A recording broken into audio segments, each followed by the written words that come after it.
할렐루야, 평안히 주무셨습니까? 오늘은 성금요일입니다. 주님의 죽으심을 묵상하며 그 은총의 크기를 다시 한번 경험하시는 복된 하루가 되시기를 바랍니다. 4월 2일 새벽 기도를 시작하겠습니다. 다같이 사도신경 하시겠습니다. 나는 전능하신 아버지 하나님 천지의 창조주를 믿습니다. 나는 그의 유일하신 아들 우리 주 예수 그리스도를 믿습니다. 그는 성령으로 잉태되어 동정이어 마리아에게서 나시고 본디오 빌라도에게 고난을 받아 십자가에 못 박혀 죽으시고 장사된 지 사흘 만에 죽은 자 가운데서 다시 살아나셨으며 하늘에 오르시어 전능하신 아버지 하나님 우편에 앉아 계시다가 거기로부터 살아있는 자와 죽은 자를 심판하러 오십니다. 나는 성령을 믿으며 거룩한 공교회와 성도의 교제와 죄를 용서받는 것과 몸의 부활과 영생을 믿습니다. 아멘.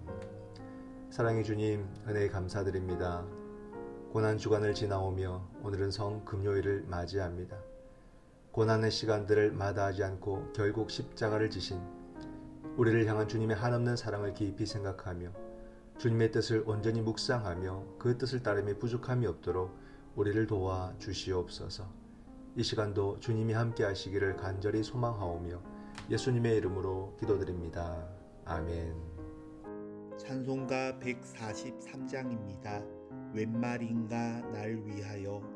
143장 1절 2절 3절 간주 4절 5절입니다.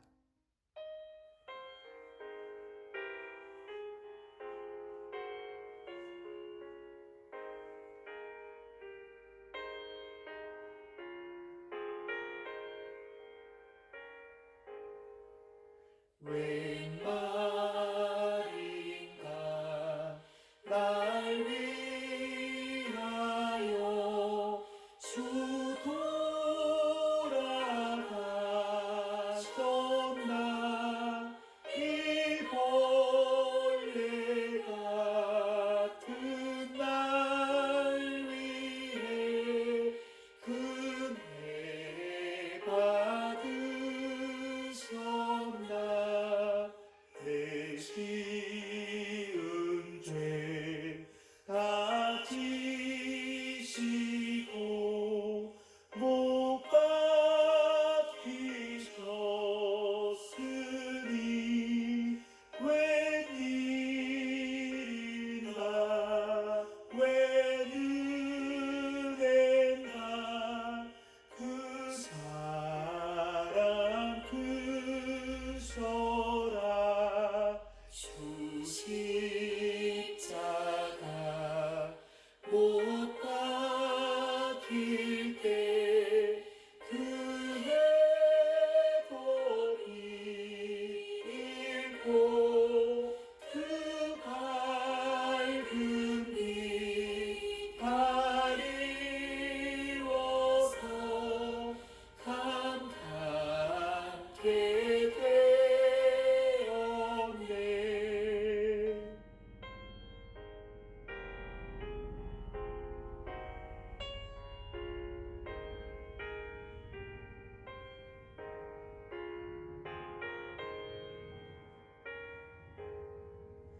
나 십자가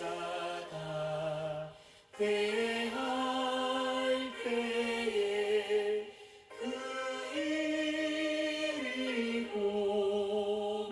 고마워 내 얼굴 감히 못 들고 눈물 흘리도다 늘 울어도 눈물로써 못 갚을 줄 알아 몸밖에 드릴 것 없어 이 몸 바칩니다.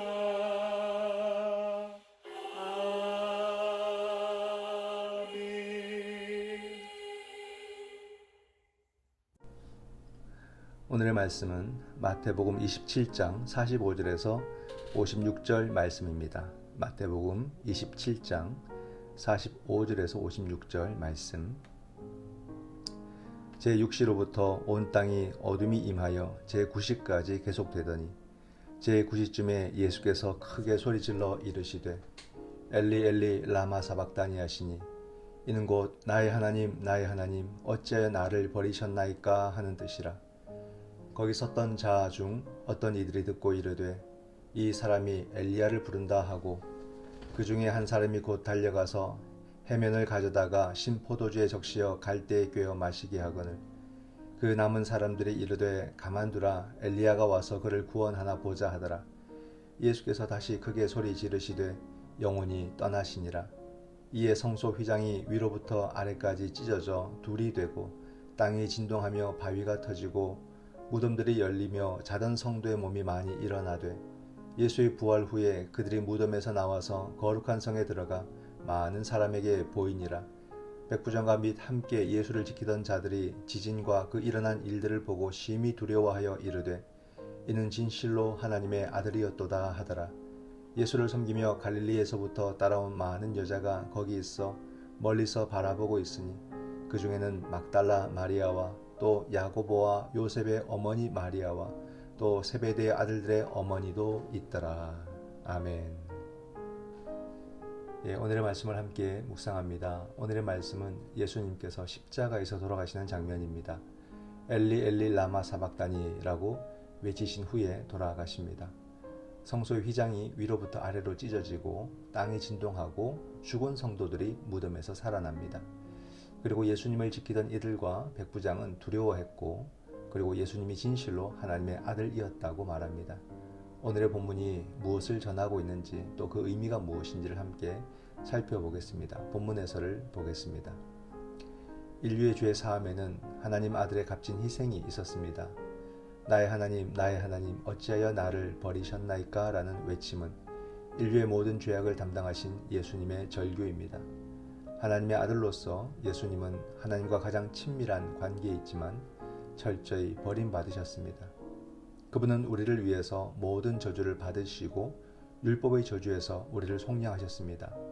성경은 예수님의 죽으심과 더불어 일어난 놀라운 일들을 기록합니다. 성소의 휘장이 위로부터 아래로 찢어진 것은 십자가를 통해 우리가 하나님께로 나아갈 길이 열렸음을 의미합니다. 무덤들이 열리고 죽은 자들이 살아난 현상은 예수님의 죽으심과 부활로 장차 많은 사람이 구원과 회복을 얻게 됨을 현재적으로 보여준 것입니다. 질문을 보면 예수님이 죽으신 후에 어떤 일들이 일어났나요?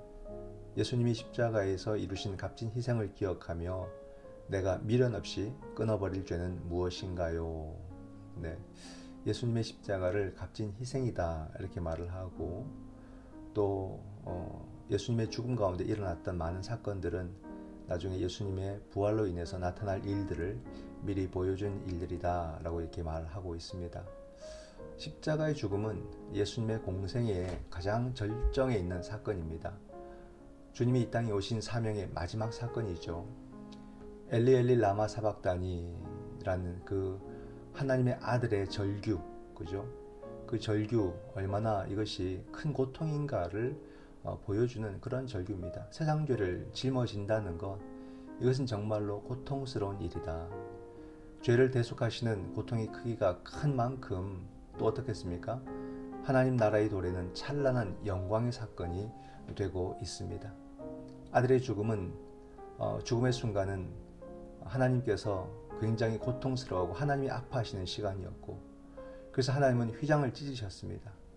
휘장을 찢으신 하나님은 이제 지성소에 임하지 않으시고 세상에 임하실 것입니다. 이제 하나님의 백성은 유대인이든 이방인이든 예수 그리스도로 말미암아 하나님의 임재를 경험하며 하나님의 나라를 누리게 될 것입니다. 또 죽은 성도들의 무덤에서 일어난 사건이 있죠. 이것은 예수님의 죽음은 종말적 심판이고 또 부활의 시대가 어떠할지를 미리 보여주는 선취적인 사건임을 말해줍니다. 예수님의 부활, 우리가 이것을 생각할 때요, 중요한 것은 뭐냐면 신앙적 의미, 고백적 의미로서 뿐만이 아니라 역사적 사건임을 우리는 또한 믿어야 됩니다. 이 땅 가운데서 일어난 인류 역사 가운데 분명하게 나타난 역사적 사건이다. 십자가 사건이 역사적 사건이고 그리고 또 신앙적 사건일 때 진정한 구원의 사건이 됨을 우리는 알아야 됩니다. 오늘 우리에게도 십자가 사건은 역사와 또 인류의 죄를 대속하시고 구원하시는 실질적인 사건임을 온전히 믿어야 할 것입니다. 두 번째 본문 해설을 보겠습니다. 예수님이 십자가에서 죽으실 때 일어난 현상은 그분이 어떤 분인지 명확히 보여줍니다. 로마 군인들은 온 땅에 임한 흑암과 지진 등을 보면서 두려움에 휩싸입니다. 십자가 처형을 관장한 로마 백부장은 두려움을 넘어 이는 진실로 하나님의 아들이었도다라는 놀라운 고백을 합니다. 하나님은 이방인의 입을 통해 예수님이 어떤 분인지 분명히 선언하게 하십니다. 그뿐 아니라 갈릴리로부터 온 예수님을 섬기며 따르는 많은 여인들도 멀리서 그 현장을 지켜보며 십자가 죽음의 증인이 됩니다. 뜻밖의 인물에게서 참된 신앙 고백을 이끌어내시고 또 여인들을 증인 삼으시는 하나님의 일하심은 인간의 생각을 뛰어넘습니다. 질문을 보면 예수님이 죽으실 때 일어난 현상을 본 백부장은 어떤 고백을 했나요? 두려움에 머무는 것과 진실한 신앙 고백을 하는 것은 어떤 차이를 가져올까요? 그죠? 두려움에서 결국 신앙으로 발전하는 모습을 여기서 보여주고 있습니다. 그 모습은 지금까지 예수님을 따르던 여인들에게서도 그리고 지금까지 예수님을 몰랐던 이방인들에게서도 나타나고 있는 모습이죠. 참 신앙의 세계는 놀랍다 하는 사실을 다시 한 번 더 생각을 하게 됩니다. 백부장의 모습과 여인들의 모습이 나타납니다. 백부장은 예수님이 하나님의 아들이었다라고 고백을 합니다. 이는 십자가의 예수님을 하나님의 아들로 믿는 신앙이 이제는 이방인에게로 전해질 것임을 이 백부장의 고백을 통해서 암시하고 있는 거죠. 그리고 여인들이 나타납니다. 막달라 마리아와 그리고 야고보와 요셉의 어머니 마리아. 이 마리아는 누구겠습니까? 바로 예수님의 어머니를 가리킵니다. 그리고 세베대의 아들들의 어머니. 이 어머니 누구십니까? 바로 야고보와 요한의 어머니입니다. 이들은 예수님의 죽음을 직접 목격한 사람들이고 이 여인들은 후에 예수님의 무덤의 묻히심 그리고 부활도 목격을 합니다. 예수님의 마지막까지 함께한 사람들은 바로 이 여인들이었습니다. 오늘 우리에게도 중요한 신앙의 모습이 있습니다. 그것이 무엇이겠습니까? 큰 일을 하고 많은 일을 하는 것도 중요하겠으나 더 중요한 것은 뭐냐면 주님과 끝까지 함께하는 거죠. 정말로 이것이 주님께 인정받는 일이다. 끝까지 함께하는 것. 그게 능력이고 여러분 그게 신앙입니다. 큰 일을 한두 번 잘하는 것 이게 진정한 신앙은 아닙니다. 끝까지 함께하고 그 현장, 그 시간, 그 자리에 함께 있는 것이 훌륭한 신앙입니다. 우리 가능제일교회 교우들도 십자가 신앙을 가지고 우리가 함께 모이고 함께 감당해 가는 것이 곧 주님을 위한 헌신임을 알고 주님의 뜻을 따르고 함께 이 길을 걸어갈 수 있기를 주님의 이름으로 축원드립니다. 아멘. 기도하겠습니다. 우리의 연약함을 도우시는 주님, 우리는 비록 연약하고 부족하지만 주님의 마지막 시간까지 함께한 이 여인들과 같이 주님을 끝까지 따름으로 십자가 신앙을 온 세상에 전하는 주님의 제자가 되게 하여 주시옵소서. 부족하고 연약하지만 끝까지 십자가 신앙 가지고 우리 주님 따르기를 원하오며 예수님의 이름으로 기도드립니다. 아멘. 지금은 우리 주 예수 그리스도의 은총과 아버지 하나님의 크신 사랑과 성령 하나님의 위로 교통 하나 되게 하심이 십자가 신앙을 나의 믿음, 나의 자랑으로 여기고 끝까지 주님 따르기를 원하는 그러므로 더 이상 우리 주님 배반하지 않고 주님의 기쁨이 되기를 원하는 여기 주의 사랑하는 자녀들과 저들의 가정 위에 지금부터 영원토록 함께 하시기를 간절히 축원하옵나이다. 아멘. 이 시간 우리가 함께 드릴 기도의 제목은 먼저 말씀을 생각하며 기도하기를 원합니다. 예수님의 부활을 온전히 믿는 믿음을 주시고 백부장과 같이 그리고 또 여인들과 같이 주님을 고백하고 신뢰하고 따르는 그런 참 제자가 되게 하여 주시옵소서. 코로나의 종식과 일상의 회복을 위해서 기도하기를 원합니다. 안타깝게도 코로나 확진자가 조금씩 더 늘어가고 있습니다. 주여 우리의 자세가 흔들리지 않도록 도와주시고 지치지 않고 끝까지 생명을 지키고 보호할 수 있도록 함께 마음을 모으고 힘쓰는 그런 국민들이 되게 하여 주시옵소서. 미얀마를 위해서 기도합니다. 미얀마의 상황이 너무나 험난합니다. 군부가 국민을 향해서 수류탄을 던지고 생명을 죽이고 있습니다. 이 악한 손길을 주님이 심판하여 주시고 한 생명도 더 다치거나 잃어버리지 않도록 주님 도와 주시옵소서. 이 상황이 속히 끝날 수 있도록 도와 주시옵소서. 그리고 우리 가정을 위해서 기도합니다. 우리 가정들마다 많은 이야기들을 안고 있습니다. 많은 기도의 제목들이 있습니다. 주님 함께 해 주셔서 정말로 우리가 기도하는 바를 다 믿음 안에서 이룸으로 하나님 크신 영광 거두어 주시옵소서. 이 시간 부활 신앙과 따름을 위해서, 코로나 확산의 방지를 위해서, 미얀마의 회복과 안정을 위해 가정의 기도의 제목을 위해서 다 함께 기도하시겠습니다.